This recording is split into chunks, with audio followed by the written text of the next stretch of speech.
Hi everyone, welcome back to another tutorial video from Crypto Basics. In this video, we are going to be learning how we can easily change the display language within the Bitmart mobile application.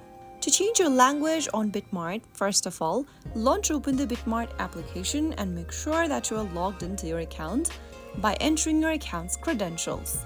Once you're inside the home page, go ahead and tap on your profile icon at the top left corner. Within the menu, go ahead and tap on Settings. Under Settings, tap the Language option. Choose your preferred language from the list provided, and once selected, the app should be updated to display your new language choice. Simply tap Save at the top right corner to save the changes, and that's how you easily change your display language to something else of your choice on Bitmart. I hope the tutorial was helpful to you.